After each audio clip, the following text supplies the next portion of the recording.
My name is David Lewis. Myself and my family have been in the Christchurch area for all our lives. My parents opened a business, Lewis Drug Mart, 35, 40 years ago. And we, over the time, have experienced a wonderful growth on the South Coast. Capital improvements with Accra Beach, Bubba's, South Beach, Quayside, going all the way stretching towards the St. Michael border, all the way up to Oistins. I am very happy with the social environment. However, there are always challenges on development. And with these challenges, we have to look after our beaches, our boardwalk now, the wonderful opportunities of walking on the boardwalk, but we have to maintain these options and these benefits to the Barbadian society and all of those tourists that come and frequent our area. Government has done a lot to support, but I think that we do need to have further social support in the area because we do have quite a few homeless people. And I think that something can be done with that because it does negatively impact on the tourists or persons that are in the area. Overall, I can say that Christchurch has evolved and it continues to evolve in a positive manner, but with everybody working together, the social and the economic parts in tandem, in equilibrium, this will be the new Diamond Coast of Barbados. Well, what we have to do, right, with the young people today, they will have to sort out some of those industries up in Newton and do them as training boards or training facilities so that the young people could go and learn something with their hands. You understand? That's what they go do. But that will tell you they got children that can work their hands good, create a lot of things, try to design something for the future cars. They could do all kind of stuff. So I can't do it, but they should be able to do the industries up there in Newton Park, which has got a lot of buildings up there that closed down. You understand? That need this kind of programs so that these young people could go and do it and keep off the streets. But if they stand on the streets, they can only order the brain and put themselves in trouble. People be more interactive in terms of the citizens. They come out and hear what the people are saying, what grievances they got, the problems.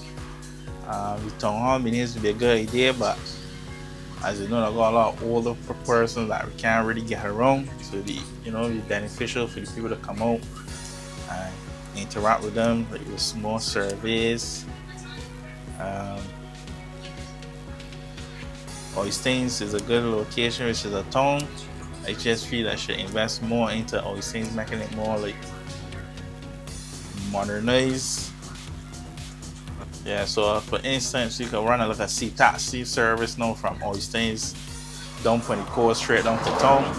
You can even get as far as down to the West Coast. You got the space, you got the car park, so people can park the cars. Jump in the sea taxi, go down. You can also double as a tourist attraction. Tourists could come down and make Oistins more lively instead of just going as a Friday night spot. It'll be more throughout the whole week, or Oistins be practically open almost every day of the week. So it bring more people to Oistins, and you will get more persons spending money into Oistins. Like you'll be able to get a better, how should I put it? A better for the economy of Oistins. Should put it that way. In terms for the tourists, once it's good for the citizens, it'll be good for the tourists. The tourists like to do things the locals doing. So if the locals happy, the tourists can be happy. Hi, my name is Janelle Aline Ward. I am a proud resident of Christchurch. I've been a resident of Christchurch for the past 45 years. What I would like to see happening in Christchurch is a collection facility, whether above ground or below ground, where we will collect water. And this water will be used in the event that there is an emergency. Let's say there's a fire in the community, we can use that water and not rely on the Barbados Fire Service. Another idea I have is, I'm not sure if it is being done at the present moment, but there is a pavilion in parish land. And I would like to see teachers within the community give back, offer a give back service where students of primary school and secondary school age come together on evenings and they will get the necessary assistance that they need with homework. The third idea I have relates to traffic and congestion on the road. So I would like to see a dedicated lane provided for emergency response vehicles as well as the bus service. I'm just thinking that with the improvement of these areas, we will make Christchurch a better place to be.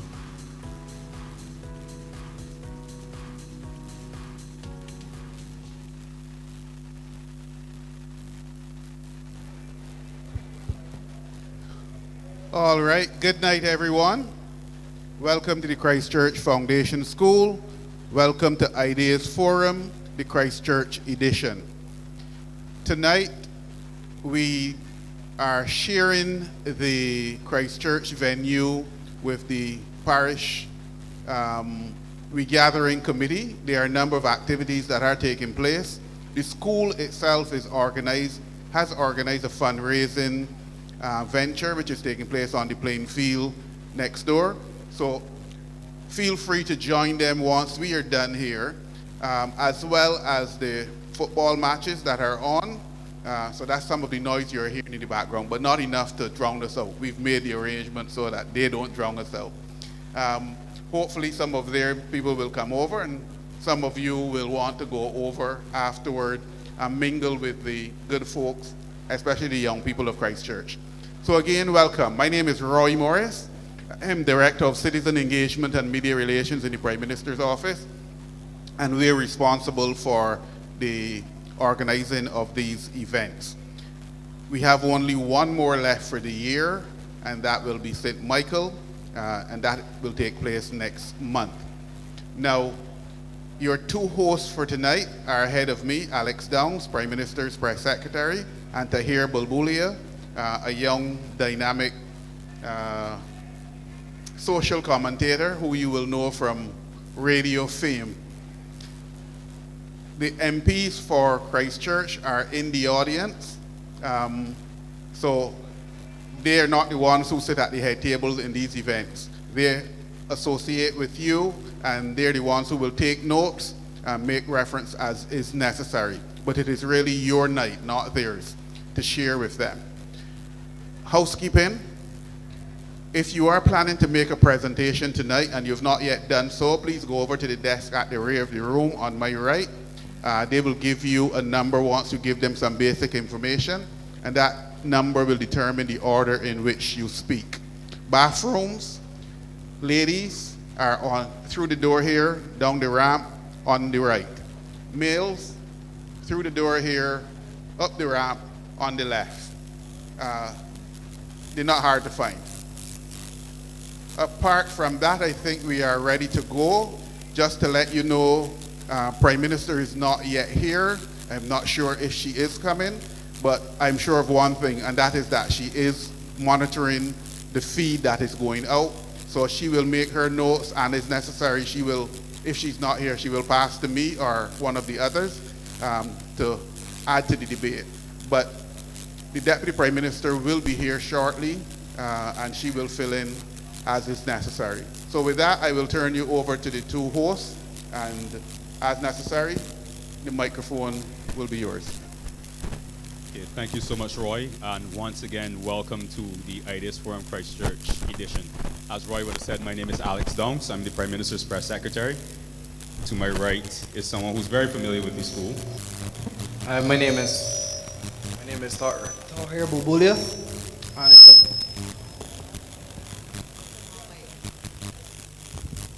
it's a pleasure to be here back at where it all started at the foundation school. And it's the Minister of Education went to school here as well. President of the Senate went to school here, and I know many of you may have attended this illustrious institution. And in everything, you always need a firm foundation. So, a minister husbands as well. I didn't know that. I didn't know that at all. So, lots of past foundation students here. So, excited to hear all the ideas tonight. And we're going to go straight in, and opening the baton tonight is a good friend of mine, Miss Lisel Daisley. You can come straight to the mic. Yeah. So the mic is to our left. And just say your name and where you are from in Christchurch, and then you can jump straight in. And if we have any questions, Alex or myself will be able to ask them to you.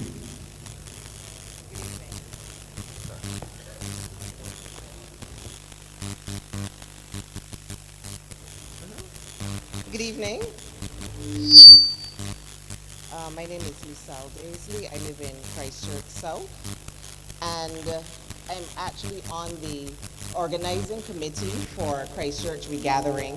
And throughout the past couple of months, I must say that I would have gained some friends, met lots of people from Christchurch, and we have been able to foster a really close-knit community spirit as a result of our activities.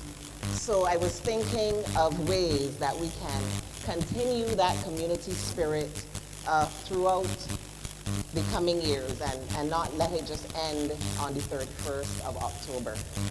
So one of the ideas I had was we could adopt a spot so we can, each constituency can select a spot in their constituency where the residents and a business owner, or a couple of business owners, can come together and maintain that particular spot so that children and people in the community can enjoy it.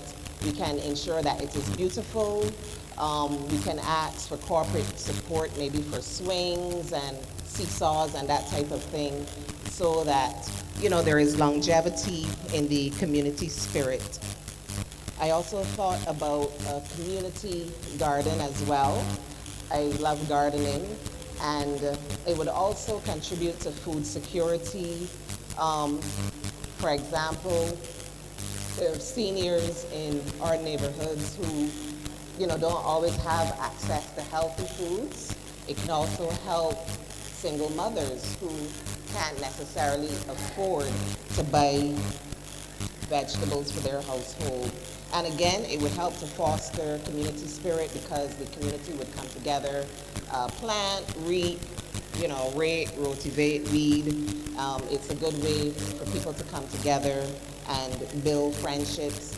For example, if they were to plant sweet potatoes and cassava, I don't even know when sweet potatoes and cassava is right, but if the older people in the community would come together and teach the younger ones, so that that can continue. I was also thinking of ways that we could sustain the social connection, and throughout the month we would have had so many lines and karaoke's and various other activities that brought people together, sporting activities, beach community activities. And again, we don't have to do this on a monthly basis, but we could probably look at doing 2 events a year, 1 event a quarter. We have 5 constituencies in Christchurch, so maybe one constituency can do an activity for the year, and we all come out and support each other. At the start of October, we had something called an entrepreneurial village, which was very successful. And the entrepreneurs, they message me and call me to this day asking, when are we going to do something like this again? How can they come out, let's say, to football tonight and set up their tent? How can they come out to whatever activity we're doing and set up their tent and sell their product? So we can create opportunities for them as well. Again, it doesn't have to be every month, it could be once a quarter, where we pick a venue in each constituency and we're going to have an entrepreneurial village on that particular day. Everybody comes out and supports them from the other constituencies. I also think that we have to find a way to engage our young people. So we could set up a council that would be made up of young people and have them plan events that they would like. Most of us on the POC are getting up there in age, and we may not necessarily know what young people like, even though we think that we do, and even though we planned some events that really engaged the young people and they came out and they even asked for more. For example, our DJ spin-off was a huge hit, and even while the competition was going on, the young people were coming up to me and asking, when are we doing another one? And it wasn't even finished yet. We were probably not even halfway, and they were, when are we doing another one, right? So they want to be engaged, and I think that it's important to involve them. We planned it for them, but maybe they can plan it for themselves. And that's about it. Thank you.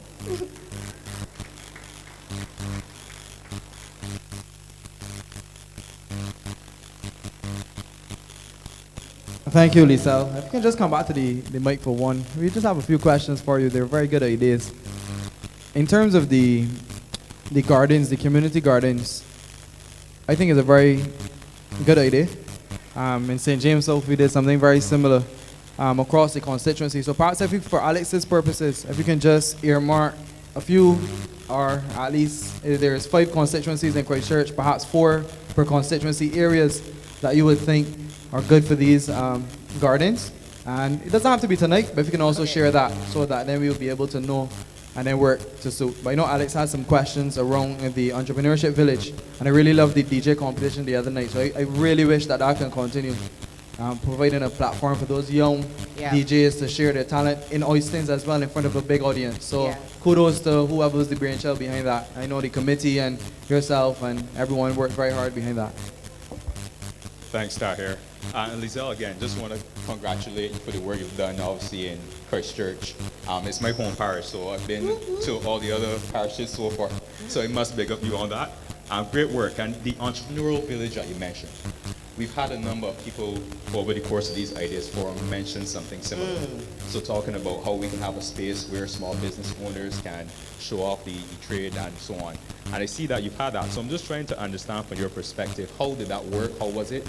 And maybe perhaps we can use that as a blueprint then in other parishes that are looking to do something similar.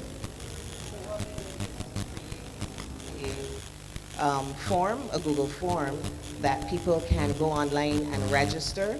So we put the information out there in all the constituencies. And actually, as a matter of fact, during the gathering, we were not calling them constituencies. We tried to get away from that term altogether, and we refer to them as zones. So we were saying we have 5 zones.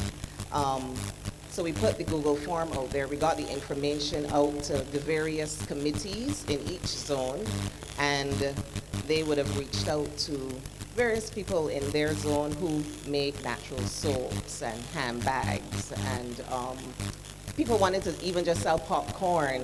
Some people were good at cooking wings and that type of thing.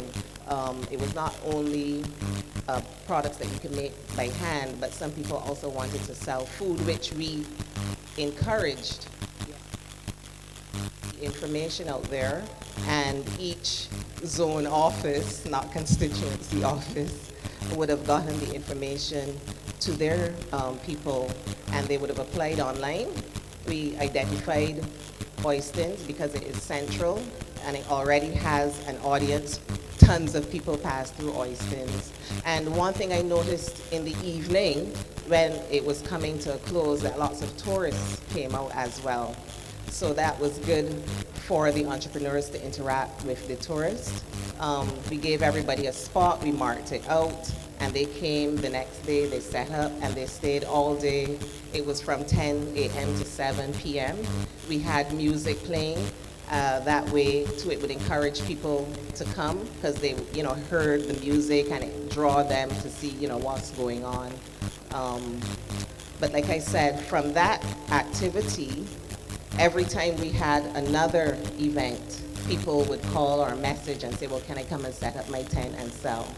Yes, because they also said that they did very well that day, because we would have promoted it ahead of time and we would have encouraged the various zones to let their people know to come out and support.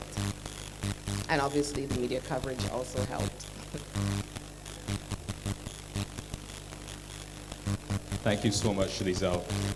Again, want to congratulate you, and you've given us some food for thought in terms of how we can apply this We Gathering spirit continuously. So next year, even if we don't have an official We Gathering event, we'll keep the activities going. And it's good to see that there's the interest as well in coming out to these events. So it shows that the community spirit is still alive and well. So Even again, this week we had a church service right here in this school hall.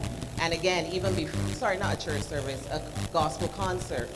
And even before the gospel concert was over, people were asking, when are you doing it again? When are you doing it again? So it tells you that people love community and people want to come together and be with each other and interact and enjoy something healthy and wholesome.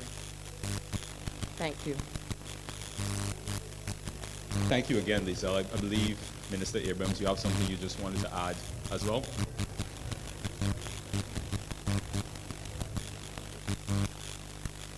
So I want to thank Lizelle for her intervention. Sorry, good night, everybody. I see some interlopers. Welcome to Christ Church. Sandra. I want to add to what Lizelle said. So one of the things that struck me, so Christ Church in particular, because we have 5 different zones in Christ Church, we ended up almost in some instances cannibalizing each other, right? What came out though was a need for 2 things. I think every single parish should have a marquee event once a year. So you aim for that. And it's not political, it's not constituency. I know October is coming up. For October week in Christ Church, plan a big something all together, one big marquee event that people can look forward. You can actually look forward every year to going at least once to St. Lucie, at least once to St. Peter, at least once to St. Andrew, at least once to St. Philip. This does not stop people from doing the other things, but you must have one big social marquee event. And I also believe that we should have one expo kind of thing. There was an open day at Balls Plantation last Saturday, but that Balls Plantation clashed with a lot of things on the same Saturday. But it was fantastic. Their big day is in January, when they're preparing for the flower competitions and whatnot. But so many people were there from Christ Church displaying their stuff. And I think people struggle to do flea markets. When you put on a flea market, you have to be able to advertise it. You have to really get the word out. I think if we do it on a parish level, just put it in your month. Nothing is stopping anyone from doing anything at any other time. But put that in your month. So people who have products, people who have ideas, people who have things to display, know that they have a paid for, advertised, included forum to showcase what it is that they do. So there should be 2 events, to my mind, per month. One should be a major social thing, and then one should be something that allows persons who are entrepreneurs, persons who have business to be able to market themselves. That's just my humble suggestion. And funded for and paid for by government. That's important. Thanks, Minister Abrams. Again, great ideas, and I'm really hoping, personally, that's something that we can have happen in 2026. I think I speak for everyone here when I say that as well. So I'll move on to our next speaker. We have a Manfred McKenzie. The floor is yours, Manfred. Hi, thank you and good evening. My name is Manfred. I'm representing the Barbados Trailway project. I am not from Christchurch. I am from South Africa. But my wife is Bayesian, and my son was born at QEH, so I feel like I can legitimately speak this evening.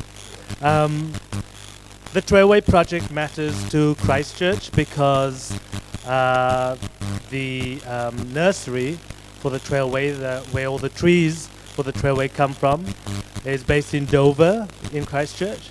The workshop, which is used for the benches and the shelters that are used on the Barbados Trailway project, is in Gibbons Industrial Park, which is in Christchurch as well. Good. I'm not from here, so I'm glad I'm getting nods to show me where they are. The Trailway is an idea that addresses multiple puzzles in Barbados. I like the word puzzle because I think it's solution orientated. And I'll give you a list of some of the puzzles that I think the Trailway addresses. There's tree planting on the Trailway, and so that addresses the climate change issues, not just in Barbados, but particular to Barbados because of rising sea levels and increasing temperatures, and creates lovely shade, and you can walk along the Trailway. The Trailway addresses food insecurity, because we have a new varieties of mangoes that's being planted along the Trailway. There's breadfruit trees planted along the Trailway. There are coconut trees, of course, planted along the Trailway. So it addresses the puzzle about food insecurity. The Trailway addresses non-communicable diseases, in that there is actually a fitness and some play equipment on the Trailway as well to encourage exercise at the Carmichael section of the Trailway. And of course, just walking on the Trailway is good for you. So, I mean, there are so many stories that I could elaborate upon for the Trailway as a good idea for Barbados. And the resources that help equip and support the Trailway come from Christchurch. So you're already involved. And if you don't know about the Trailway, it's barbadostrailway.org, and you can go and find out more about it. So Christchurch, now you know about the Barbados Trailway project. I hope that we'll see more people out on the Trailway to help address some of these puzzles that exist in Barbados, and also just get us all feeling better.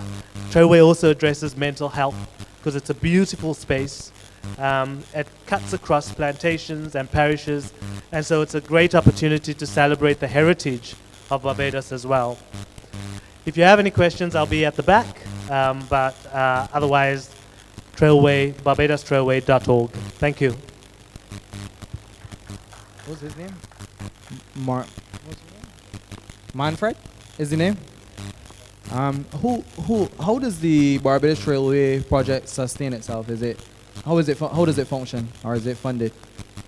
So the Barbados Trailway project is part of the Future Centre Trust, and we obviously rely on donations, but that's a charity, and so it's funded by volunteers, people literally like myself going up and clearing the land.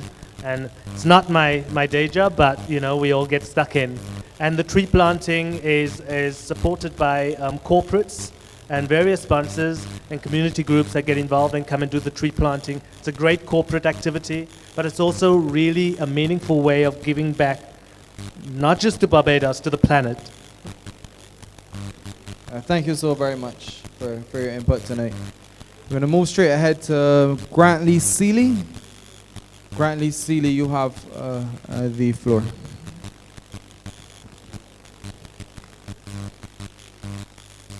Good night. Everyone can hear? I am Grantley Seeley, and yeah, you can hear me now? Yeah, good night. The name is Grantley Seeley. Oh. Yeah, thank you very much. Hello again, and good night. I am from Mr. Strong's constituency. On the fringes, he usually forgets us out there. My first order here is I think we should have a radio station in Barbados dedicated to Barbados. I know that CBC has 94.7, and I would like to hear that it is strictly Bajan. I don't want to hear Jamaican music, Trinidad music, or nobody. We have sufficient, a big enough library of music as well as players that we can use throughout the day. I don't want to be hearing all the time about an American artist's birthday or anything like that. We just had a situation where yesterday we opened a new fire station. We should be getting information about those people who we named the station after on a radio station. These are the kind of things, this fella like here, these are the kind of things that we need.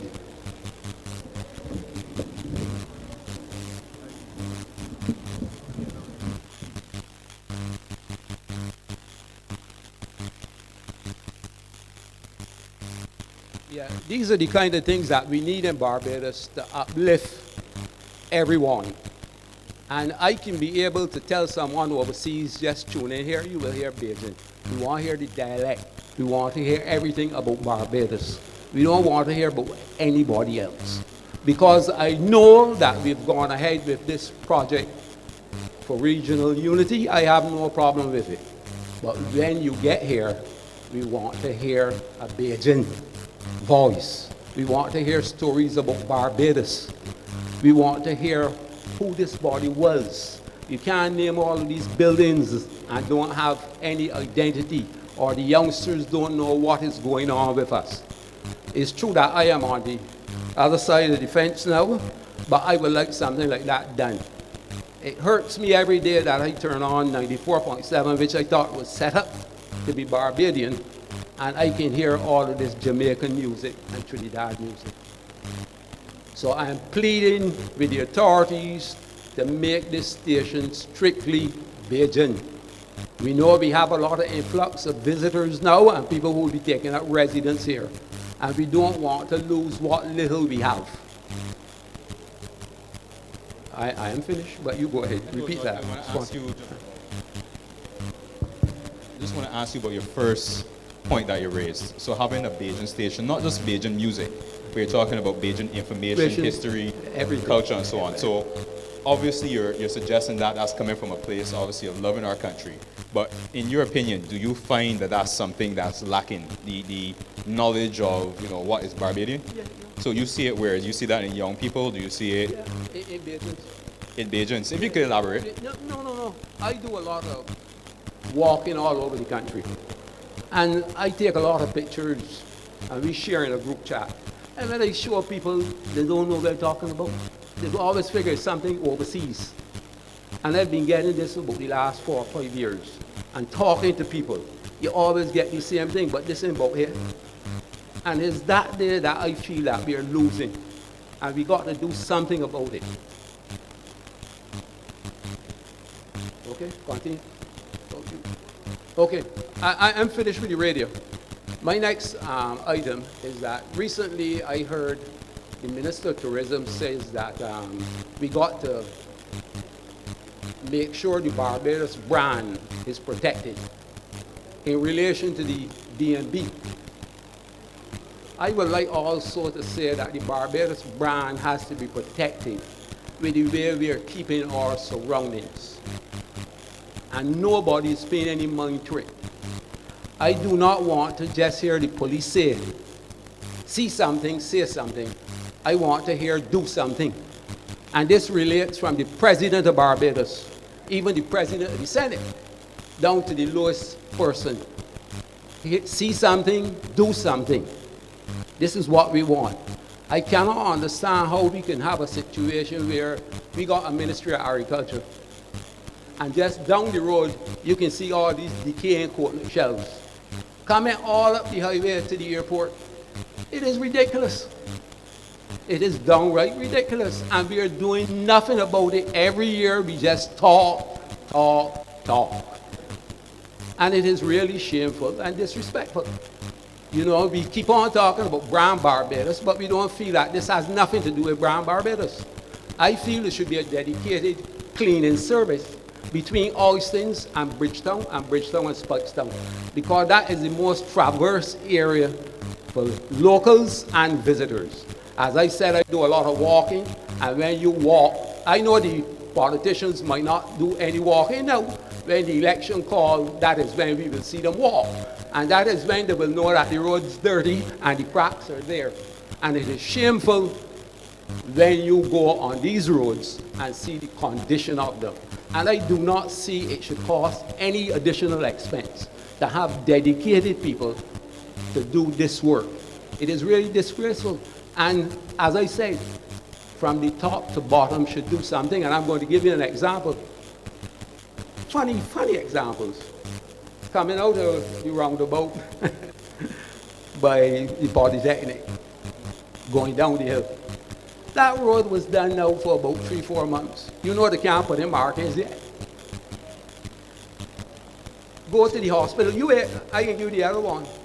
I don't want to interrupt you, but I want to ask you something again, just based on what you're saying. Because you're talking about the cleanliness of the environment.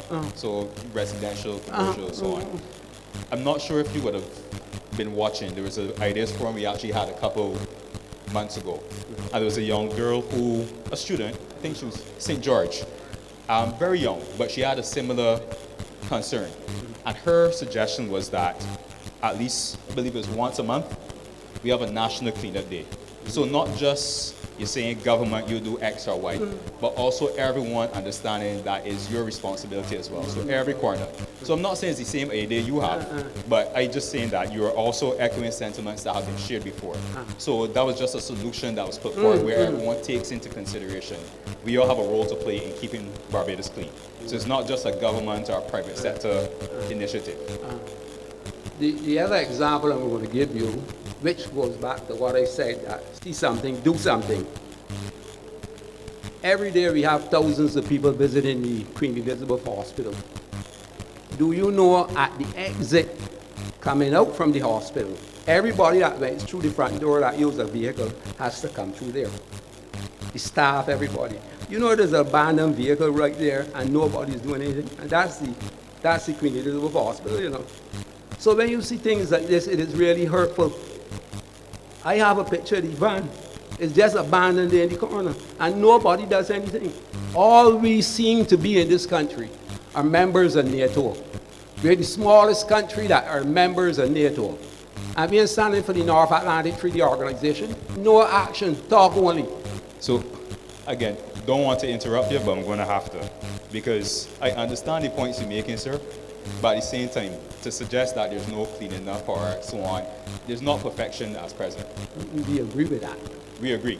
Right, but don't tell me that every day you coming out from the hospital, which is responsible for health. I take your point. And the vehicle there, no, and nobody's doing anything about it. That is what I'm getting back. See something, do something. So I think we all take your point on that. But I don't want to unnecessarily suggest things that aren't the case. So if there is, as you said, your points are noted, and we'll actually follow up. That's what we do at every Ideas Forum. Right. But the greater point you're raising, that the environment that we live in, we all have a role to play. That's what I'm taking from what you're saying. Good. Yes. And I don't know if you're finished, but I know that we have some people who want to respond to some things that you said. So if we can have that opportunity as well. So I think you want to offer something as well. Yeah.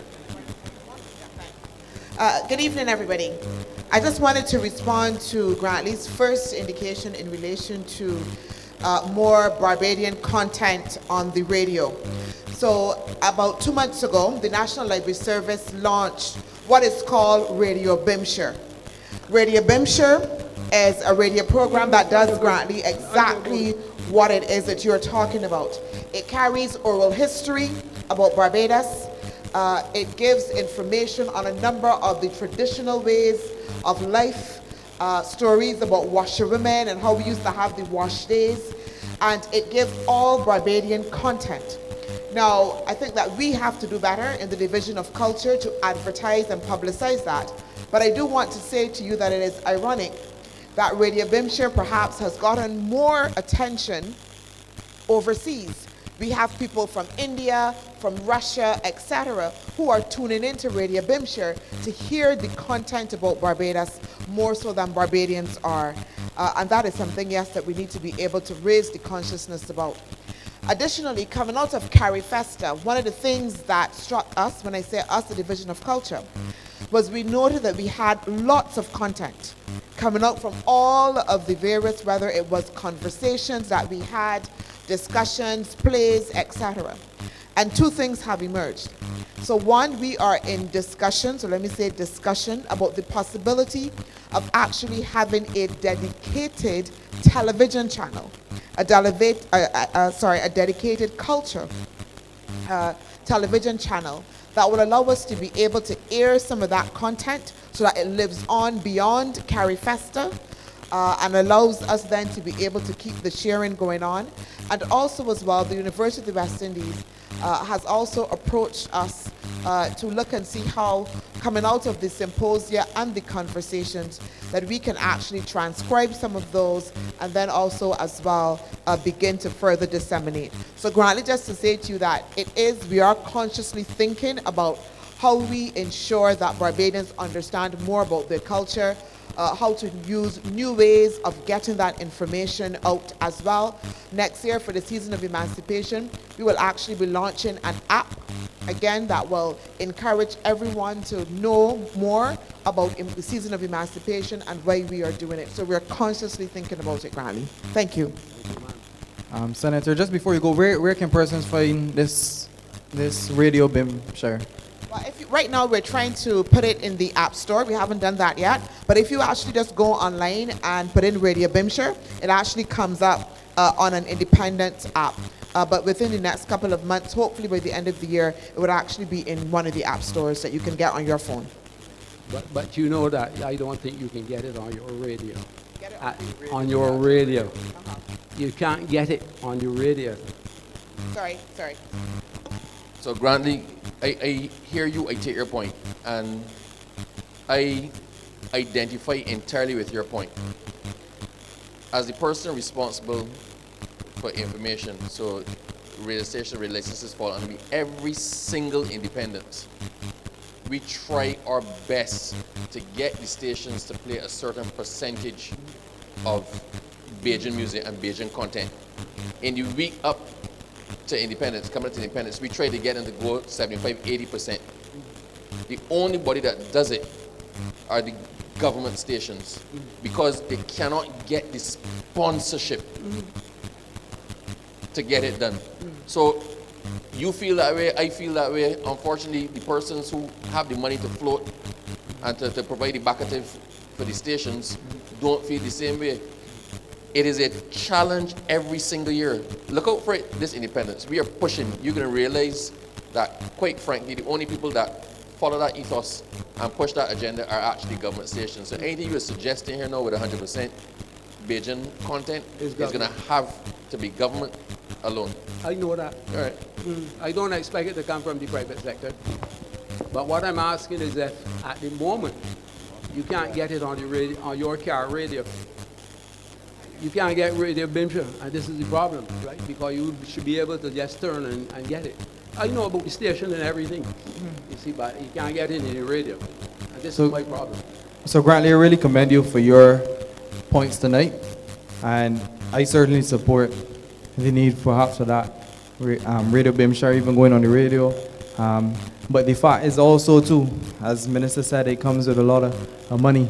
So, and then also to your point on the dialect on radio, you'd be very surprised at the amount of Bajans who do not want dialect on radio. You'll be very surprised by that. When it was on radio, Alex had, I had that conversation with Alex, I had that conversation with Roy. When it was on radio, a lot of people had a challenge with me speaking dialect on the radio to certain callers. But it is a conversation that we have to have about our identity, Bajan identity. Maybe they're surprised that a little Indian boy speaking more dialect than them. But that's a conversation for another day. I know Minister Duguid had a point to make. Yeah. So Grantley, thank you so very much. Please give Grantley. Okay, we're going to give you 2 minutes, Grantley. We're going to give you 2 minutes. One more item. These days it is a little difficult for me. These days it's a little difficult for me to identify school children. It seems like we have a lot of school thugs now. And I don't know what the Ministry of Education could do to help us. Raleigh. Don't. I want you to suggest an idea or solution. And as much as I know you may passionately feel about what you're saying, I don't want you to deem the school children as thugs. I know how you feel. I understand what you're saying. But it's power of words as well. So, All right, yeah. okay. Well, let me put, you will say disorderly children? Let me use disorderly children. So, disorderly children. You know, I back up something today, and I try hard to talk to them. I don't know what we're going to do, but we got to put our heads together to save us. You know, because the statistics that the police gave yesterday isn't sobering statistics. You know, it's really upsetting. And we got to try hard and harder. You know, we got to, listen, what hurts me is that the legislative people, all dressed fancy when they're going to the House Assembly, they can't go to work in the Supreme Court unless they're spick and span and tidy. But somehow they seem to allowing the children to do as they like when they're going to school and coming from school. That is all I am going to say. The people who legislate have to present themselves very decent. They have to present when they go in court, spick and span. I saw them last week when the young lawyers were being admitted. All I am begging is from help because we have many more years to go. I want to live at peace. Okay? Point Thank you taken, all. Grantley. Thank you so much, Grantley, for all the ideas you've shared. Mr. Duguid? I too want to join in thanking Grantley for his opinions that he shared, but I can't agree with his characterization of NATO. And Grantley himself would remember at a Parish Speaks when he spoke about a coconut rolling into the road and the problems of coconuts rolling into the road. And we did not just have talk, we went and took action. There at Newton, we developed a space for the people selling coconuts too. We also put a skip there for them to be able to put it in. So it is not only talk, we also have action. Now I accept as well that the government is not perfect. Nobody is. And I accept the perfection is divine. That is only for the Lord. However, we do try our best. We are certainly making headway in terms of cleaning up the facilities, getting our cleanup days, working with the sanitation. You remember when we took office, there were 7 trucks. Now we have 12 trucks. Now we have how many? Over 60 trucks. That is not just talk only. That is action. And that is what this government is about. Do we do everything perfectly? No. Are we trying and improving and making things better? Absolutely. Absolutely. And I want to make it clear. And when it comes to cars that you see that are derelict, there is a process.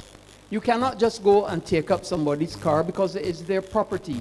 You have to put the sign on it, wait the time for them to respond, then go through the MOH when it's put, give them more time. So you have to understand and respect the rule of law. And as we continue, there's also a call-in facility that gives you an opportunity to say what is there. We then follow through and make sure that things are done. So yes, we have things to do. Yes, there's work to be done, but we're doing our best. Thank you.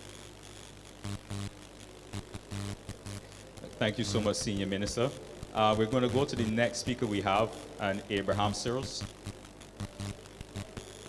Mike is yours, Abraham.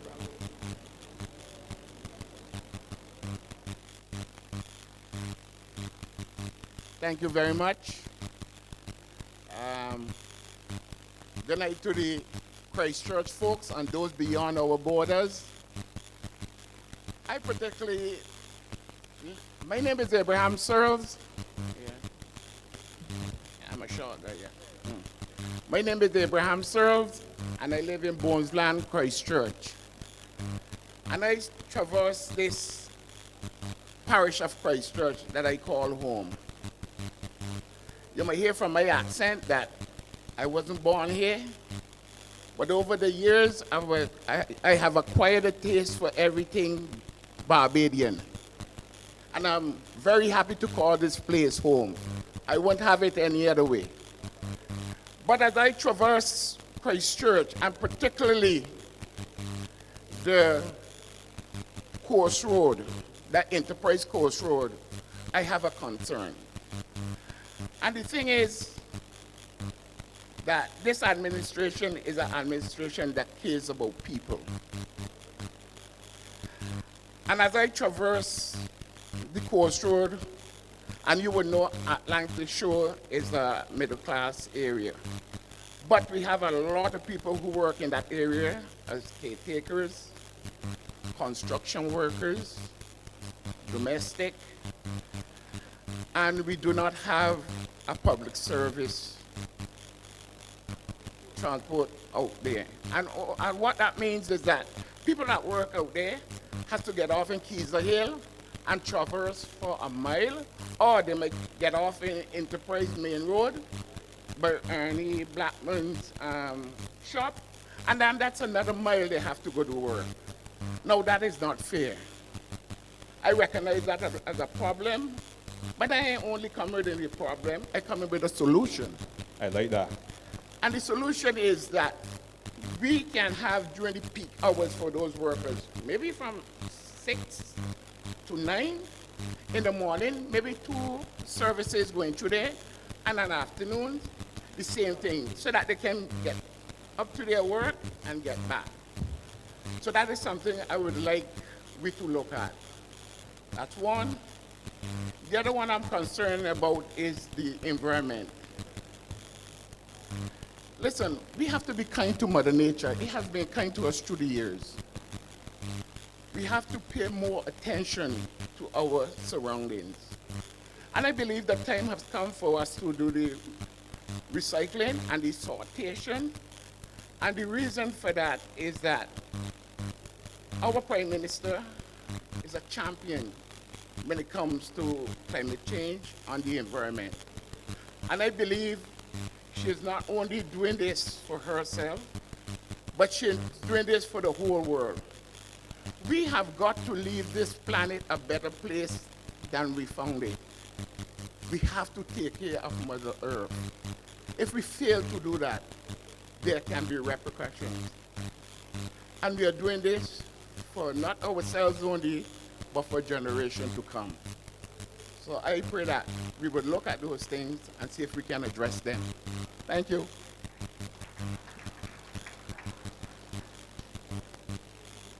Okay, thank you very much for that, Abrahams, and I can tell that you're very passionate about Barbados, so I consider you one of our own as well. All right? Your ideas I really think we can take on board. I know the minister was indicating to me as you spoke about the bus route. That was the old St. Christopher bus route. So again, we have the information. I'm sure that's something we'll take a look at, as well for your suggestions about the sortation of garbage. Again, great idea. I know that there are private companies who do that. There are areas who have their garbage sorted. So your plastics, you separate from the recyclables and so on. So I hear your suggestion about taking that on board. And again, that's something that has to go with skill. So that will take some time. But again, we can't be the only person thinking about that. I'm sure that that's something that's in tow. So thanks for the suggestions and the ideas as well. And the next person we have, I see a Joel Garner that's scheduled to speak.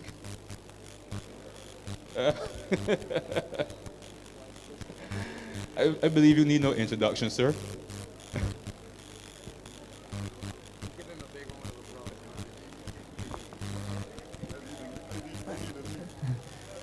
Please give the cricket legend, Joel Garner, a massive round of applause and welcome, a former student of the Christchurch Foundation School as well.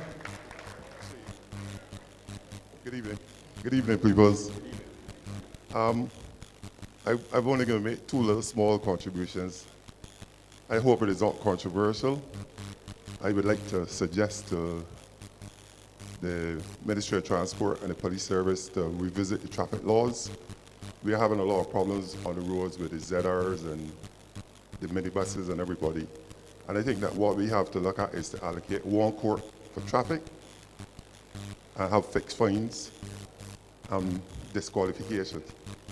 I can lose my license in England in 1 day if I make 4 mistakes. Not only lose my license, I'll pay away money every time I make a mistake, and then I'm banned for a year and a half. And if I'm caught driving while I'm banned, you get prison for 18 months. I think we have to do some things that are uncomfortable for the people to wake up. my contribution is that I think that we have to look at it. We have enough retired civil servants that we can put them to, give them the laws and let them put fines to the laws. And if you don't pay in 2 weeks, you contest it, you go to court. And then when you go to court, the fine is usually double or triple, if you put it that way.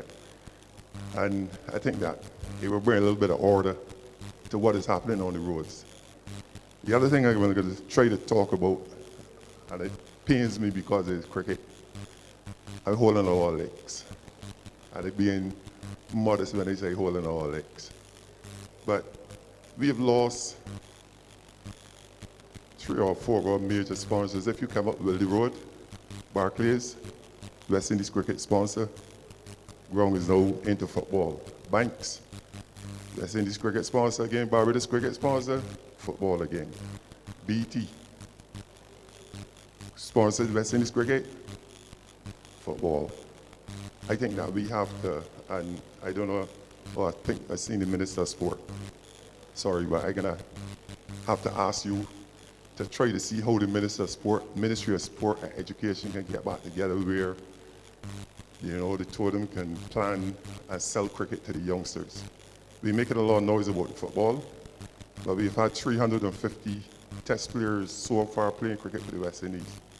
I don't think that when you look around, we can name 10 footballers who represented Barbados in England in Premier League. And I think that one of the things that we have to do is allocate some of the grounds that are around for cricket only. I'm part of an organization with about roughly about 55 of us. And I would say that all of us are coaches, but actively, about 40 of the fellas are active coaches. And I am looking forward to the time when I can say that you can send your son or your nephew or your grandson to a place where we'll be able to give back, not only to them and to the sport of cricket, but to coach them and try to bring them into the game. Previously, let me just take you back maybe 10, 15 years ago. The Legends used to do a program at Assembly in the primary schools, where we went to the primary schools and we talked to the class 3s and 4s and encouraged them to play cricket. But I think that we are not doing a very good job of selling cricket to the youngsters, and it is a notable profession. I'm one of the lucky ones who have been able to travel the world free, see the world free, and perform. Gee, don't rub it in, don't rub it in. This morning was painful. And I think that, it is something that we have to sit down and discuss, even if we have a group of 5 or 6, how we can put the cricket back to the little youngsters and encourage them to play more cricket. I think that is my contribution for the day. Thank you so very much, Joe. Before you go, I just have a few questions for you as well. As it relates to cricket and education, cricket education, do you believe that there's a need for a component of the history of cricket and the importance cricket played to the development of West Indies in the curriculum within starting from our primary school straight away up? Yes, without a doubt. Just hold the mic. Sorry. Yes, and I said without a doubt there is. Two things go together. The education and the sport goes together because the cricket teaches you discipline, and discipline is doing the things that are uncomfortable, even if you don't want to do them. And it takes you back to my training days. If my grandmother didn't hear the door slam at 5:30 in the morning, the next thing I would hear is, "Hey, Sonny, you all right?" That means get up and get on the road, even if I didn't want to go. And I think that you can take it back to both of the disciplines, the education and the sport. And I think that the youngsters need to know, more about it and know more about us. I've been in 1 or 2 gatherings, and I think up to yesterday, this lady, I excuse her, she got me about 30 odd, and she said to me, "Gee, you had to play basketball." I said, "Nope. The only one sport for me, cricket. I played basketball for fun, I kicked football, I played road tennis, I played everything, but when it came to time for cricket, everything went through the door and it was cricket. And I think that we have to get back to letting the kids know that, you know, it is worth it. And one of the things that happened too during the school year with school sports is that you see as soon as you get near to 11 plus, the principals tend to pull the children away from the sport. And, you know, I think that you can do both together. And I also have a follow-up question from that. I don't think that there's a shortage of talent in this country.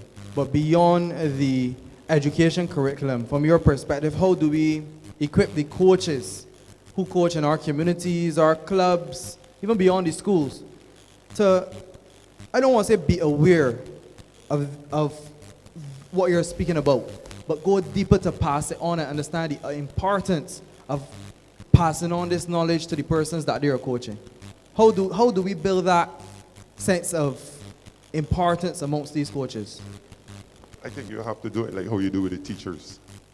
Teach the coaches to coach and teach them what is important to impart, when they impart the knowledge to the youngsters.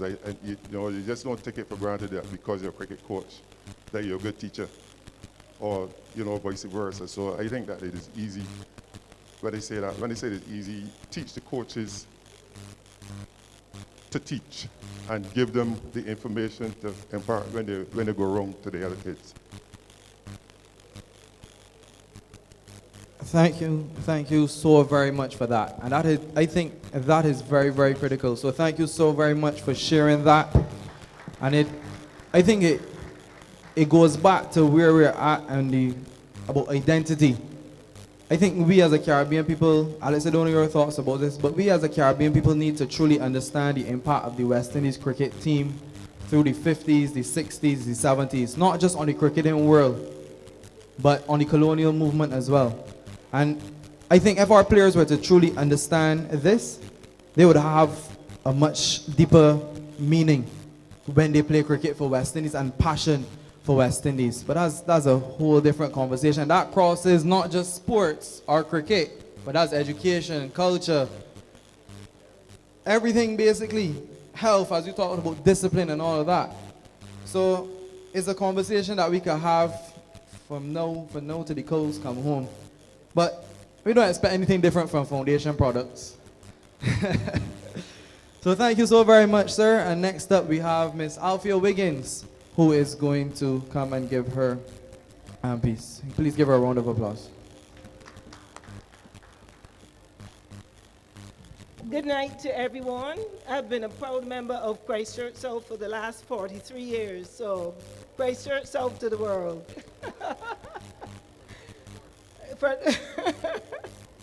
I have a few issues, and actually they fall under the Deputy Prime Minister's purview. My daughter went to school here at Foundation, so we had to cross that junction right there every morning. I think that junction there needs some kind of signaling, some kind of attention. And you went to school here to minister. Because it is very, very difficult if you're crossing, even turning down, to go down Oyston's Hill. It's pretty difficult. So I believe that we have to address that sooner rather than later.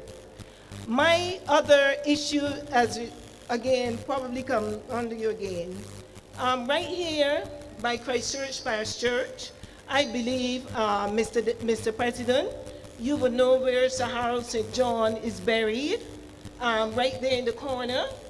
You see, if you're going, I think that we have to address that, that corner.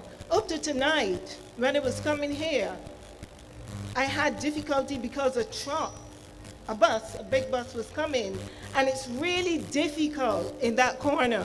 So we don't want to desecrate Sir Harold's grave. But I think that we need to address that, that jutting out in the road right there. I guess you would have to speak to the parish priest to see how it can be addressed, because a lot of these roads, you know, a lot of the boundaries come right out in the road, where you have to travel. So I think that that's another critical issue that could be addressed. Another one is there in actual Oistins, where the buses and the minibuses actually park. I think that we could actually pave out there and bring a bit of order and tidiness to that area where the transport board is and, you know, where the minibus is, because there's a lot of unevenness in that area over there. So I think that we can actually do some paving and possibly do some markings, you know, the long ones for the buses and the shorter ones for the other cars who want to do business at the post office, etc., and the polyclinic, and maybe the police station as well. And last but by no means least, our national anthem. I wonder how many school children actually know the words to our national anthem. Because most times when we go to official or even unofficial events, the anthem is played. I think we need to sing it. When I served overseas in the United Kingdom, we always sang the national anthem because people want to hear the words to the national anthem. So those who have ears and who can make that decision, especially next month is Independence, I would like to hear our national anthem being sound as well as being played by the police band. So with those few words, I thank you. Althea, I want to thank you and I want to salute you, especially for that last point. I always try to sing the national anthem anytime it plays. I can't promise it'll sound good, but I sing it every time because I think it's important for us to connect with the words.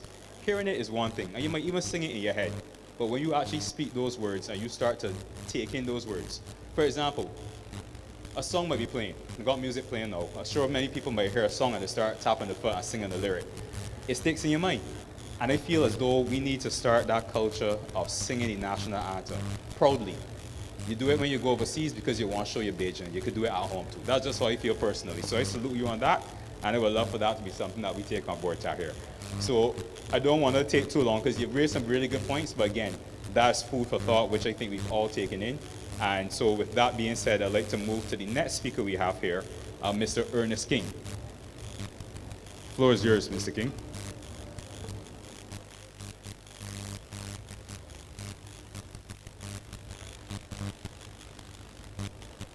Well, my phone died as I was waiting to come up, so I must speak from memory. There were 7 ideas I had, but there are 2 that I will make mention of publicly. I remember back in 2018 when the notion was raised about idea forums and persons were encouraged to email ideas into the government.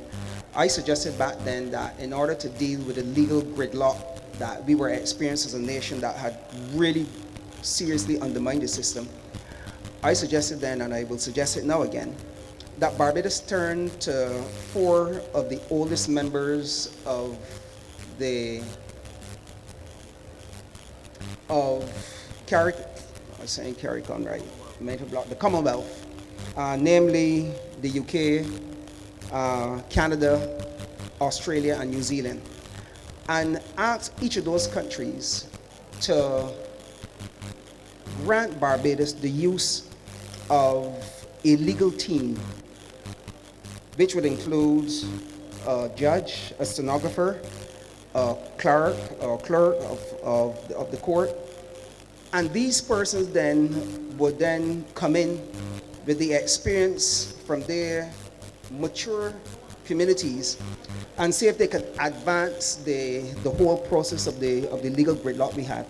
Because even though we have appointed new judges were appointed earlier in the administration in order to deal with this matter, many persons don't get the sense that the speed at which this gridlock should be starting to be freed up is occurring. And as you know, justice denied, or justice delayed is justice denied. So I would like to encourage the government to examine the possibility of approaching that. And I believe that if we approach these four early members of the Commonwealth who are well entrenched, who have a good history in the Commonwealth and under Westminster jurisprudence, that these ones will be willing to give us 2 legal teams each. That would give us now 8 additional courtrooms that we could try and fast track. And we could just ask them, give us for a limited period, 5 years, rather than trying to bring someone out to the US who is not familiar with the legal system. And then see if you can then start to unplug the gridlock in this thing. So that's one. Of the other 6, I would mention this one. Coming out, when we look at what happened in South Africa over the last 3 years, South Africa went through a period of violence meted out by South Africans against other Africans as a result of what many persons in South Africa perceive as loss of opportunity. What I'm saying here is that we have now gone into the free movement of people in four countries, and that's excellent because we don't have the critical mass in this country to really have a meaningful economy, and to be truly competitive. So this is necessary. But it is better to have a prenup before the wedding, or at least have it before the first argument. And I am suggesting that the governments of the Caribbean, certainly these 4 governments, should approach perhaps the Caribbean Development Bank and say to it, let us provide a fund there which we would use in the event that there is the system between the 4 countries move out of equilibrium. And let us say there was a mass exodus from 3 communities to 1, where the balance isn't maintained. Then what happens? Now, Barbados economy is steaming. It is storming ahead at every corner. So people are happy to get to let persons come in.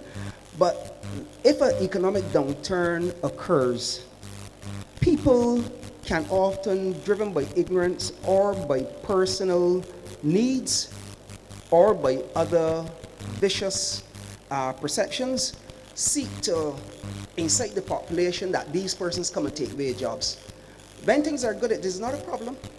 But if things start to get tight, Okay, sir, when I have to just be careful with the line that you're going down. How do you mean? In terms of the inciting of the violence, we're not encouraging that. We have our systems here to protect us, and I'm pretty sure that you may have misunderstood what I'm saying. All I'm saying is that this is all good. Okay. But I am suggesting that the So you can go to your idea. Huh? You can go to the idea that you are suggesting. Or listen, it may become the fact that you've gone down that line perhaps mean that you misunderstood the point I'm making. So let me just drop it, and perhaps on the side we could explore it a little bit more. But it was a purely positive idea because this is something good. This is something well, continue. You can continue. I don't want to take up too much time. No, go right ahead, sir. Okay. So what I'm saying is that let us say in 5 years and there is a downturn in the economy and persons start to say, well, these persons have come in, taken our jobs, or they have come in and burdened the healthcare system. If the Caribbean Development Bank had an equilibrium fund that they can say that in the event that the free movement of people has disproportionately affected one country, then that the Caribbean Development Bank could say, these are resources which we have set aside. The same way we had the Climate Damage Fund or we had other funds, the Caribbean Development Bank can say, okay, your health resources are under strain and we calculated that there's a 3% increase in this. We have set aside funds, this is funds for Barbados, so that no one can say then that we are now taking our money. And there's nothing wrong with taking our money, but you're trying to preempt the negative fallout from persons who may seek to charge the system or say that this is why this is occurring. And all I'm saying that the same way we use in the National Insurance Fund, we try to forecast where these expenses are likely to occur. All I'm saying, the Central Bank with their resources, the Caribbean Development Bank with their resources, then could form, as it were, a bulwark that can assist countries if they perceive based on the the data that this country is being overwhelmed as a result of what is in fact a good system. So that's all. All right, thank you so very much. Mr. Abrams has a point. Yeah, I hear loudly, I hear clearly what the gentleman is actually saying and is actually suggesting. Two things.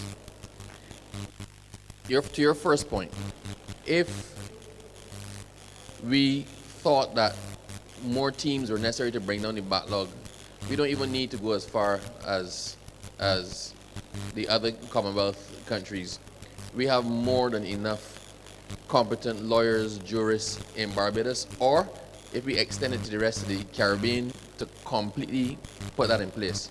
The reason that we still have a backlog simply is because more cases are being filed than we can dispose of. So no matter how we try to push it, we still fall behind, because I think Barbados probably files the highest number of civil matters per capita of any country in the Caribbean, right? We responded, we knew we had a backlog, we knew we had a significant backlog. We responded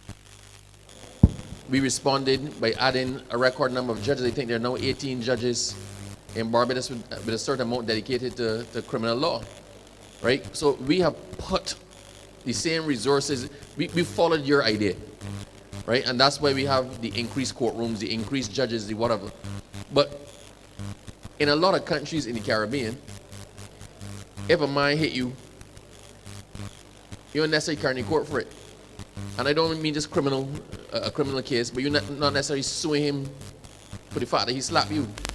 Barbadians know their rights, and Barbadians more than anybody insist on having their rights. And there's a section of Barbados, you would hear people saying it, I want my day in court. A lot of matters in the court system can be settled. A lot of matters, if you look at it objectively, can be settled. As lawyers, we can tell you, if this go to court, he or she can end up getting X. And very often people settle literally on the doorstep of the court. The case is about to start today, and the parties reach a settlement, especially when insurance involved. They reach a settlement today before you're going to court. But that case would have dragged about in there for 6 or 7 years, occupying time and processing time and protocol time that other cases could have been using, right? So it is, our backlog is a consequence as well, in addition to the fact that we inherited a backlog, is a consequence as well of Barbadians filing a lot of cases. And we're not embracing alternative dispute resolution that are afforded by the court and that's also afforded independently. Every other country in the world is moving away from sending matters into the court and channeling matters towards alternative dispute resolution, towards mediation, towards other things. Not here. Bajans want the day in court, and that contributes significantly to the backlog we're having. But I hear you. No, the level of adjournments is a factor. You've heard the AG talk about it. You heard the Prime Minister talk about it. You heard the Chief Justice talk about it, especially in the criminal court, because we have. If you got into difficulty and you were thinking of a lawyer to represent you, I am sure you would pick from 1 or 4 names. I'm not going to call them kind of advertising for anybody, but the majority of people in Barbados pick from 1 or 4 names. So when those lawyers, and you're entitled to have the lawyer you want, but that lawyer cannot be in 2 or 3 or 4 courts at the same time. So a lot of the matters keep being kicked down the road. Criminal matters take a long time to get going. You hear the Chief Justice every single year in the address to the young lawyers begging people to come into the criminal law system and to practice criminal law. But the reality, Bajan want them 4 lawyers. So it is something that's occupying our own mind because it has to be dealt with, right? But it is really, really not that simple. So to your other point now with the CARICOM, I like what you're saying. Give me another microphone. This one like is blanking out. I think this one might need a battery changer or something. So I like what you're saying. because before we went into this, we considered all of the parameters, right? This was not something entered into lately. We eventually went into the full free movement because we believe that's the right way to go, right? But the question was, when we go in it, if we run into difficulties, then what happens, right?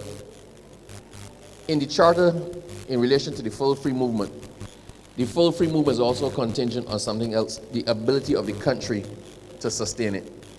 So if for some reason we got to the point where we as Barbados could not sustain it, there is a built-in thing in there to review and to roll back, right?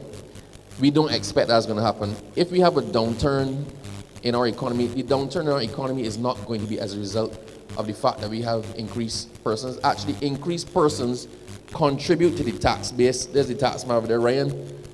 Tell me if I talking sense to you, right? But increased persons contribute to the NAS. Increased persons contribute to VAT in the country. Increased persons contribute to the tax base. So the full free movement is meant to bolster, among other things, the population in Barbados and bolster the available skill sets in Barbados. And if anything, that would help to raise our economy and prevent the downturn that you were talking about. For us to grow our economy, we need a larger population, a larger skill sets, and there's amount of skill sets, and we need to have the resources available on island that can help Barbados develop in the ways that we're looking at. Right? So I don't have the fear that you have, but I take your point because that is something worthy of consideration, not just in relation to downturn, but if for some reason we need assistance based on that, then there should be some avenue to make the appeal for it. If you're somebody who has fully gone ahead and you've received more persons than have actually gone out. Sorry, just to further elaborate, the CARICOM Development Fund, which is actually right here in Barbados, was established in 2008 for precisely the reasons that you raised. So you would recall that when we came in, we made sure that all of our subscriptions to all the CARICOM institutions were up to date because we were behind, to ensure that we can get all the technical assistance that we can get. So within the context of when the CCJ was formed, I think in 2006 or 7, the development fund was established in 2008, and therefore it is already operational. And like Wilfred, I don't necessarily foresee a scenario where we may need to draw from the fund, but if there was a specific sector that we needed to have addressed, then the fund is more than capable of allowing us to be able to assess it.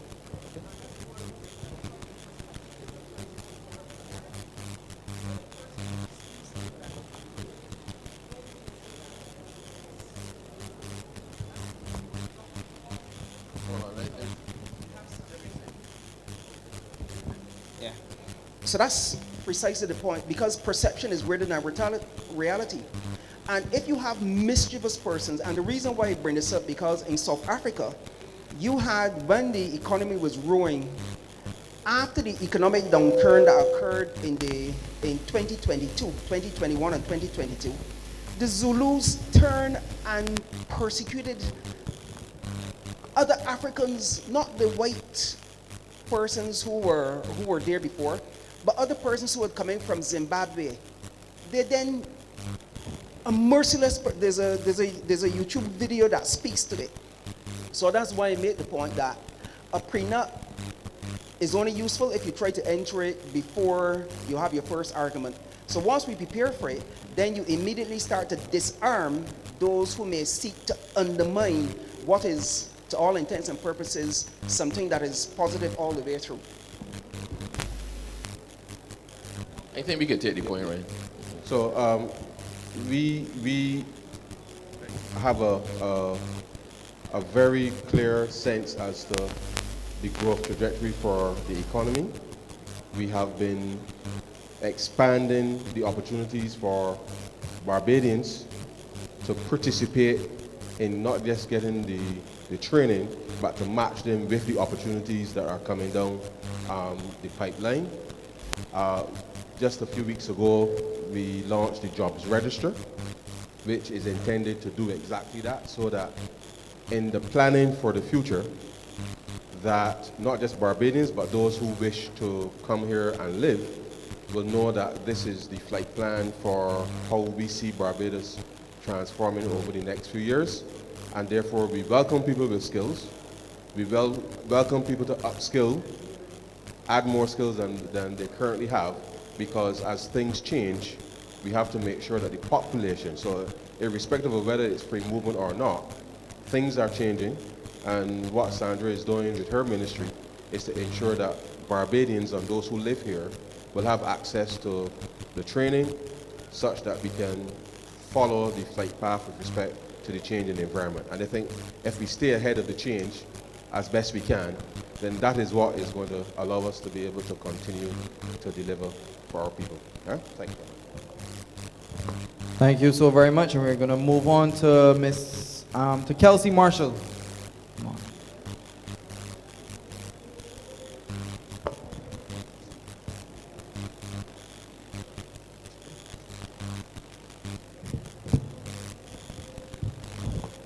Hey, good night, everyone.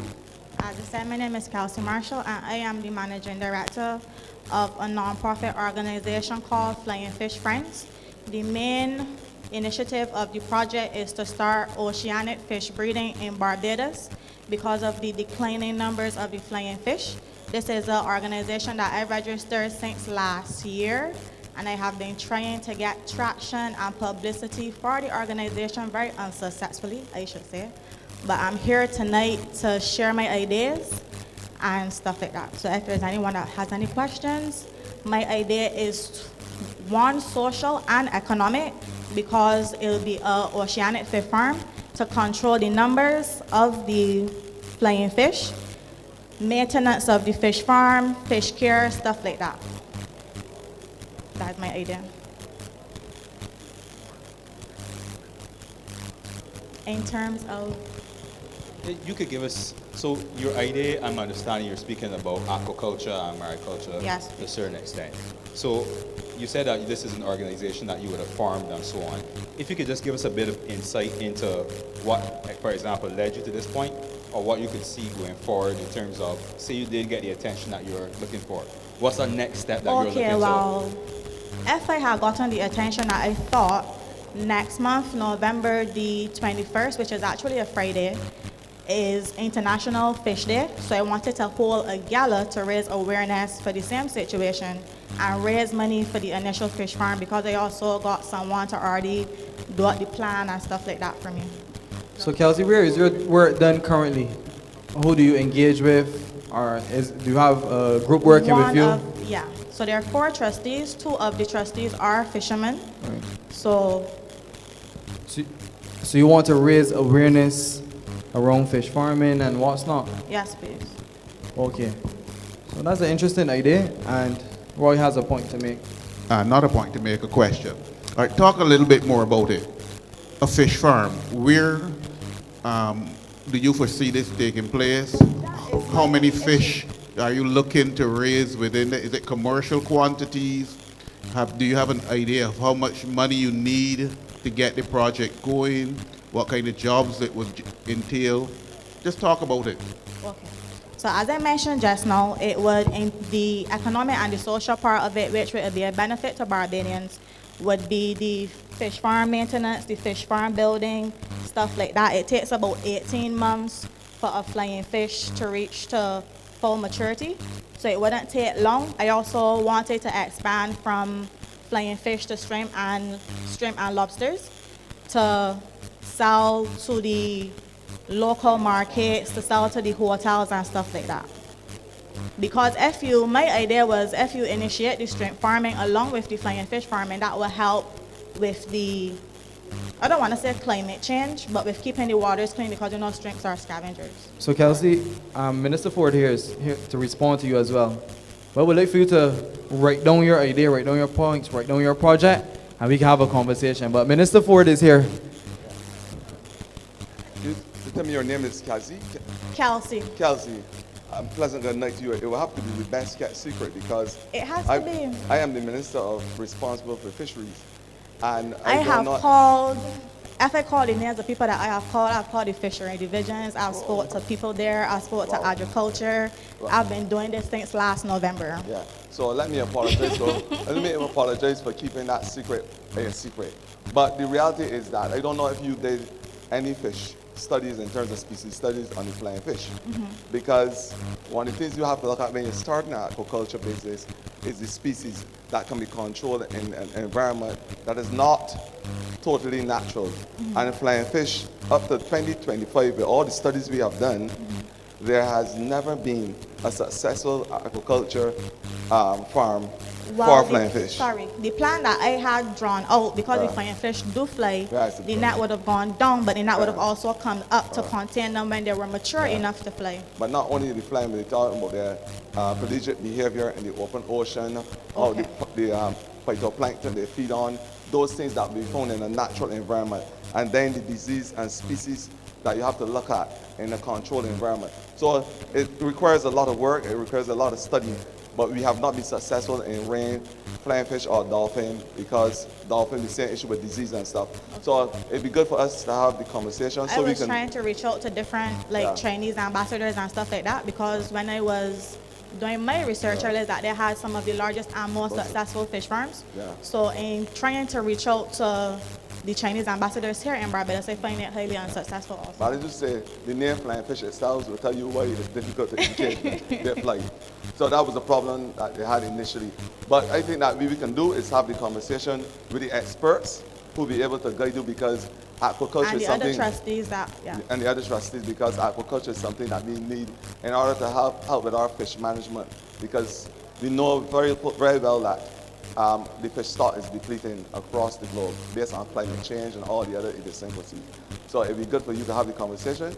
I am now inviting you to have the conversation. I will leave my number with you. No You problem, can call me and we can talk about the species and because we are not only encouraging aquaculture, but mariculture as well, because that must be part of the way how we build out our fishing industry in the future if we are Correct. supposed to survive Food security. under the vagaries of climate change, etc. So we are going to be having a happy relationship. I hope and so. you can fly to my ministry anytime with the plane. All right, thanks. Thank you so very much. And thank you for coming tonight and sharing with us. You can see and hear your passion indeed. So next up, last but by no means least, we have Mr. Jamar the Star, Jamar Boyne. I don't know if he's here as Jamar the Star, as an art, but he's coming out here bareback. Sir, please go and put on a shirt.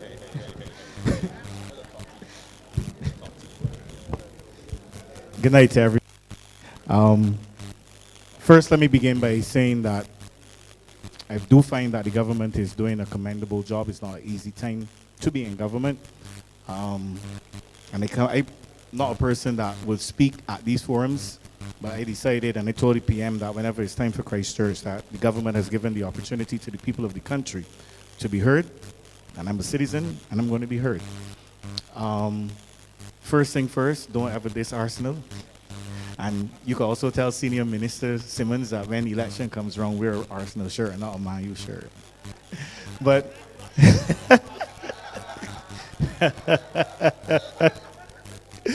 first issue I want to deal with to my friend Santia, who's in charge of the Ministry of Transport and Works.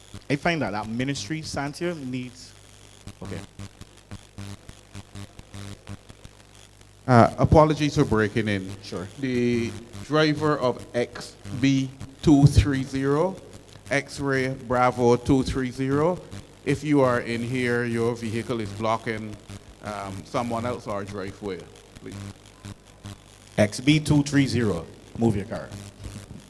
I was right, Santia, Ministry of Transport and Works. And first, even before I get to these issues, I find that we in this country are so perfect at identifying problems and not with solutions. So everything that they come with, I'm going to offer a solution. The issue that I have right now with the ministry is dealing with insurance. I went through something, I think I spoke to you and Wilfred about, in terms of just driving up.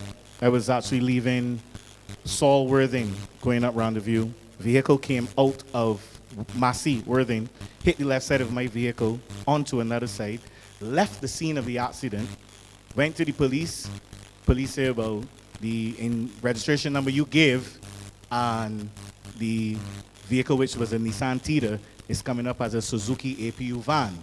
On the further investigation, because they were telling me that their system was not necessarily up to date with ministry system, but then it worked out that the person vehicle is actually insured, but it still left the scene, and up to now, this matter is still being dealt with. I'm not here to come and talk about all of the issues. I will deal with some issues that I think that needs to be dealt with. It is high time that in 2025, I know that the government can't tell somebody, go and pay the insurance, but just like how America operates with their DMV system, where the license plate is definitely linked to insurance, and that the only place that you can get a license plate from is the DMV. So much so that if your license plate is damaged, if you lose that license plate, you have to report it immediately. I know we tried the sticker system, didn't work, but it is high time that we get more serious with persons driving in this country without insurance. So much so when I went to my insurance, say, Jamar boy, use the third for the week in terms of somebody hitting you and going along without insurance. There are many cars on this road. And ladies and gentlemen, want to? Okay.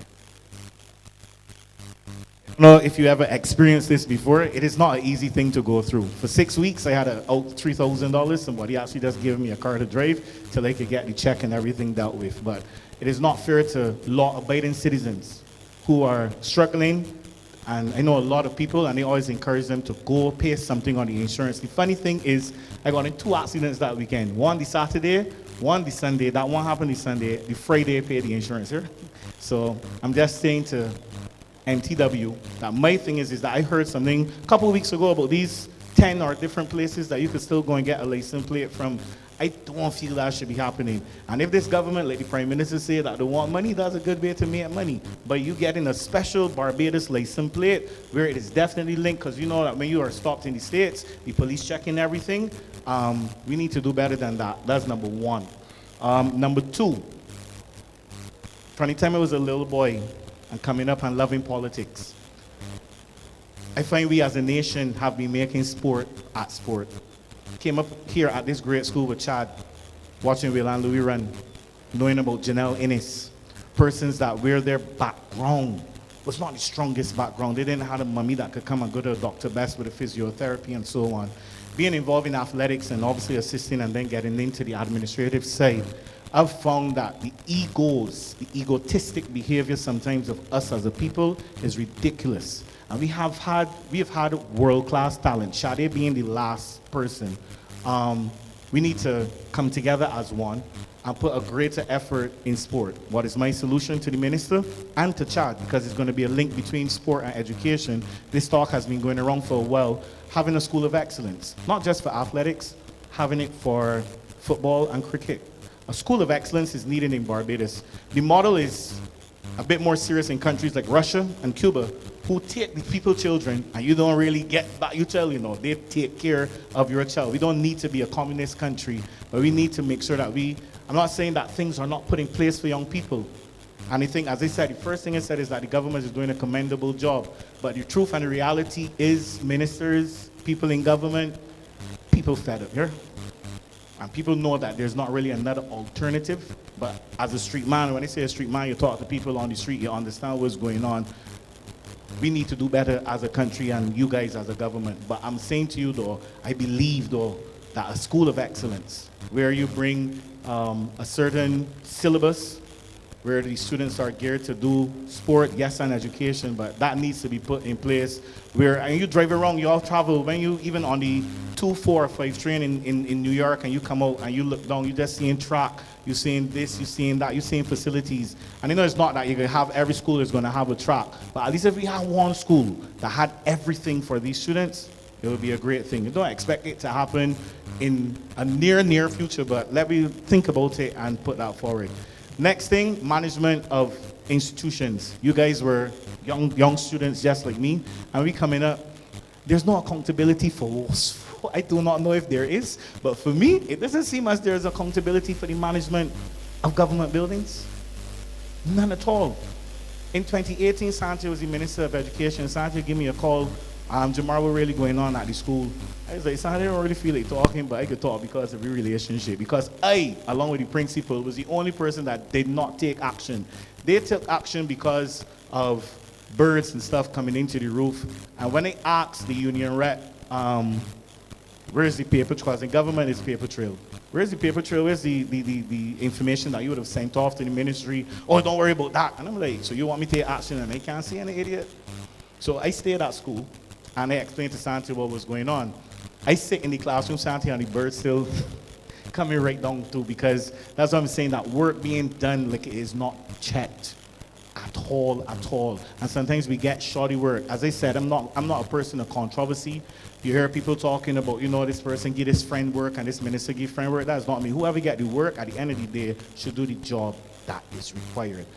When they have industrial cleaning, what I know, because my mother raised me to be a very clean man, and when I know about industrial cleaning, sometimes the industrial cleaners who come into schools, and as I said, it is dealing with management of government buildings, and there's a lot more that goes on, but it is dealing with it because as a teacher for the last 22 years, some of the work that I see happening in schools is really, really and truly, Chad, not good enough.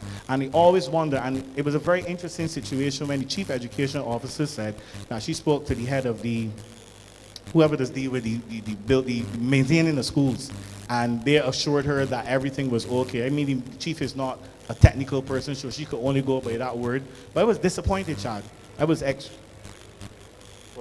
extremely disappointed because of the mere fact that I know there was walking around and everything done, but that whole saga with Wesley Hall, and it seems to be happening every single school year with the issue with schools, and that could be done better. Final point, yes, I mentioned sports, mentioned the management, mentioned insurance. I can't remember my last one. It was the music, now come and offset me. But just basically though, I just think though that as a nation, and you guys in charge, and as I said, it is not an easy time to be in government. And what I can tell you people is that persons are tired. We know the last administration, we know the damage that was caused, but the average Joe on the street is tired of hearing that. The average Joe on the street will want action done. I have not even touched roads because I understand the road situation. That road situation did not start with you guys, that started from before, and that's going to take time to fix. But at the end of the day, please, ministers, members of parliament, understand that people are fed up. And Roy, you play a very important role in that. The last point I probably will make. 2008, the last administration before they got in, when you guys were in power, had a brilliant PR campaign with this charge sheet. I don't know if you all remember the charge sheet, the charges that were laid against you. And I'm saying that the PR, the Barbados Labour Party for me has always been better than the Dems. And when it comes to PR now, because of the work that you guys do, y'all need to start putting that work out there for people to see and know, because not everybody is going to know. When Kevin Greenwich comes and says the economy has grown 4%, what is that doing to what does that really relate to the man that's selling the snow cone or selling in Swan Street? He's not going to understand that. I'm just saying that we need to come out more, let the people know what you are doing, even if you publish it via the social media. And the thing is, back then, for whatever strange reason, there was social media between 2008 to 18. It was not used as how it's being used now. Take account of what is going on. So use the tools that you guys have to let the people know what is going on. And I think that as a nation, and I remember when the Prime Minister came into power, it was not about if you supported the B, the D is that you're a Bajan first. Come with ideas, and that's why I came here, because I is a Bajan, but I just really right. Thanks. Thank you so very much, Jamar. Another product of the Foundation School. I really enjoyed, you can go ahead, Jamar. I really enjoyed your point, especially on as it relates to sports and the School of Excellence. I know that is in the plans as part of education transformation to have that. But what I was going to say, well, he's gone now, so I wouldn't say that. Maybe the drivers are trying to get him off the road because he supports Arsenal. But that's a conversation for another day. So that brings a wrap to tonight. I want to thank all the speakers, all the presenters who would have shared their ideas. We definitely will take them into consideration, and hopefully in short order we can implement some of these ideas. So continue sharing, continue progressing, and continue working in your communities. Now I'm going to ask the Deputy Prime Minister, the Honorable Santia Bradshaw, to just come and do the wrap for tonight. So please welcome the Deputy Prime Minister to the stage. And a former foundation student as well. So So foundation in the house tonight. Alex is telling me to relax, but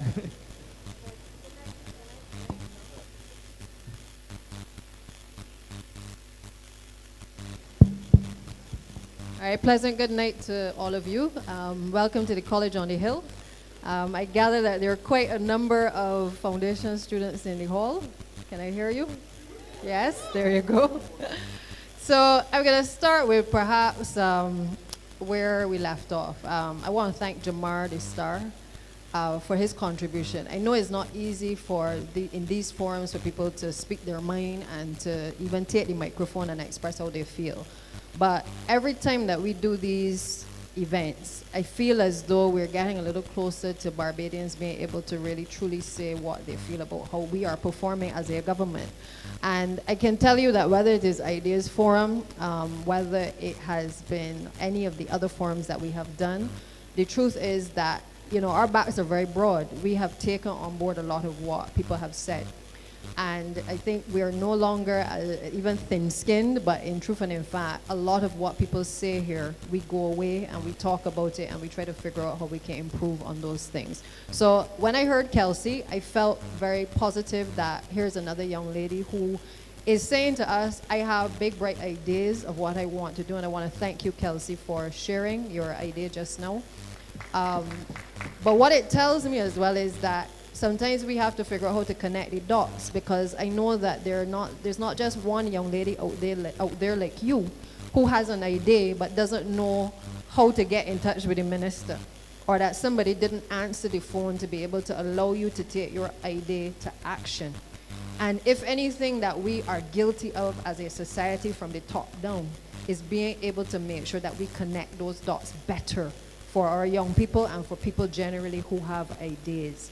I think Jamar touched on another issue of productivity. We're seeing the issues across the board. A lot of the complaints that are here speak, whether it's roads, whether it is education, regardless of the area, it is speaking to the issue of productivity. The ministers get blamed for everything. The government is going to get blamed for everything. But the reality is that we alone, we set the policy. We also are responsible for making sure that the people implement the policy. But we also can't be there every day watching over people to make sure that they patch the roads correctly. We can, but then you're going to still want us to do all of the other things that we have to do. So we set the policy, and I think what has happened is that standards have dropped across the board. We can talk about it in roads, we can talk about it in public transport. We see what has happened with the PSBs, and I hear you loud and clear in terms of the concerns that have been expressed regarding the PSBs. I say to you, stay tuned, because some things are about to happen. And it is not talk anymore. This morning I had a meeting with my colleague, Minister Jad Blackman, along with the education officials, along with the PSB stakeholders. They are committed to being able to root out the minority drivers who are causing the fracas on our roads and endangering the lives of our people, in particular our young people. And with that commitment, it gives us a sure-footed way of being able to deal with these types of acts when they happen. We have the legislation. We're waiting in this particular case over the last few days to make sure that we have the facts before we act. Because I've heard different stories. I don't know what the stories are, and I'm therefore not going to prejudice anybody by speaking to something until we have clear facts before we take action. But I want to assure all of you that the intention of both Transport Authority and the Ministry is to take action once we are concrete on what the steps are. As it relates to, I think it was Mr. Garner, the legend, who raised the issue of demerit points. The truth is the demerit points already exist on our statute books in the Road Traffic Act. The challenge has been enforcement. The challenge has been that we have outdated laws, which we are in the process between all of the various authorities and along with these Solicitor General's chambers to be able to update. So you have offenses where perhaps 20 years ago it was felt that 2 points may have been relevant for a particular offense. Today, based on what we see on our roads, the same thing cannot apply. And therefore, with all of the changes in the legislation, it is now time that we make the changes to tighten the legislation. So I do agree with you that the demerit point system is needed, but I want to assure you we got it already. But like most things, sometimes if you don't act quickly to be able to make the updates, then the law enforcement officials tend to not implement it because they feel as though it's a waste of time. And I think that is what has happened over the course of the last few years. So that too is between Transport Authority, the Chief Licensing Officer. We are reviewing what we have. We are making sure that the merit point system is up to date in terms of what we've just done in terms of the Transport Authority regulations to tighten the PSV sector, but we're also going to bring other drivers in line under the similar demerit point system. It's a schedule to the actual act, which we just have to update, and then we will make that public in due course. So I take your observation from no doubt your global travels, and I hope that we can implement it very soon within Barbados as well. As it relates to the roads, I am dressed like this because I just came from the launch of, well, the 80th anniversary of the JCB brand. JCB is responsible for a lot of the equipment that you see across the island, and we wanted to meet with them to obviously have them as a partner on board with the Ministry of Public Works. They have been working with us, and I can announce it here that we have basically purchased 6 of the pothole patching machines, which will arrive in the island in December. The intention as well is that we will have some flail mowers that will allow us to be able to do a lot of the vegetation cutting, and where obviously the highway beautification workers have not been able to get to certain areas because it requires a particular type of machinery. So we've invested in 6 of those as well. Now, that is in addition to the roadworks program, because you cannot only patch roads, you also have to fix lengths of road. And I think I've said it here in various forums that what we inherited was a situation where we are now playing catch up. So we are patching, we are reconstructing roads, we are rehabilitating roads, we are doing everything we can. But the truth is, and I can say this as minister without fear of contradiction, that even for me, every time I fix a road, I just feel good. But you know, when I drive around on a Sunday and I take my father in the car and we go for a little drive in the country, I just find another road that won't do it. And I'm sure that in your community here in Christchurch, you do the same thing. You drive through Christchurch and you tell yourself, man, the minister might need to come and fix this road. The MPs are constantly calling me about roads that need doing. And we've been trying to do a cycle of roads across the 30 constituencies. And why? Because while Christchurch may feel they should get the lion's share, I have rural areas, I have urban areas that also require a little bit of love as well.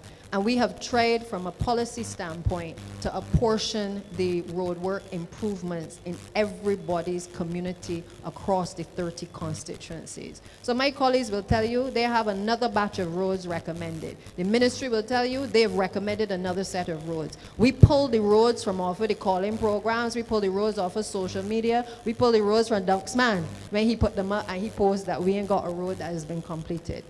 And why? Because we are listening to what you're saying. The Chancery Lane Road and the one up Atlantic Shores, that has gone out under the CAF Road program. That is going to be designed now, and that is going to soon start in terms of its construction. I think I heard Enterprise Road. That is another one that we've also sent out to have the works done. And why am I saying this in this forum is because even Time Bottom to Ferry Valley, in this forum over the last few years, all of you who have been present and those who are not here tonight have raised the issues of specific roads in communities, stretches of roads and minor roads.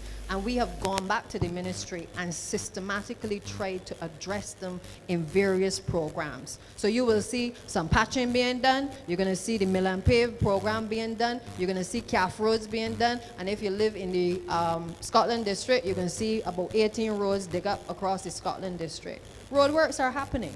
But when you have had so many years of not having roadworks being done on a consistent basis, it is always going to feel as though, man, they ain't doing nothing. They gotta fix this road. When y'all said Highway 7, I remember a permanent secretary in the Prime Minister's office got in this room and said, Highway 7 needs to be done. We couldn't disagree, okay? And she was speaking in her personal capacity. but she was a resident of Christchurch, someone traversing the South Coast. And what did we do? We pulled it out of brought it up on the program because we still have major works to do on Highway 7 for rehabilitation, which those plans are pretty much in motion. We're just waiting until we have the designs completed, all of the utility companies coordinated, and we're gonna start Highway 7 as well. So I want this forum to understand that this is not to be taken for granted. We don't come here every month to simply hear you and dismiss you. I certainly, as Minister of Public Works, I'm listening and I'm making sure that we systematically address the concerns that you have. As it relates to the crossing, again, we've started the conversation with education, so we're going to be meeting with them regularly to deal with those issues, the pedestrian crossings, to deal with the issues of school zones. We spoke this morning about the dedicated bus system, because you've heard me announce that we're moving in that direction. We've already got 30 buses from the People's Republic of China, but by the end of this year, we are going to see another 35 buses coming, electric buses coming to this country to be able to address some of the issues that you have raised here in this forum in Christchurch and across all of the other Ideas Forum and all of the other forums that we have had. And our intention, from what the Prime Minister says to me, is that with the dedicated bus system, when we have the money, we're going after another 30 to 35 buses, which is what Chad and myself this morning have been sitting down and working through with the public officers. So I want you to understand, we may not get everything right all the time, and I agree with Jamar that the options are not great on the other side, but we are not perfect. But I assure you that we are working in the interests of each and every one of you to be able to knock off those bugbear issues that you have been dealing with. All right, so again, I want to take the opportunity to thank our hosts this evening, our MCs, and to say to you, we look forward to annual conference this weekend, the Barbados Labour Party's annual conference as we celebrate our 87th year.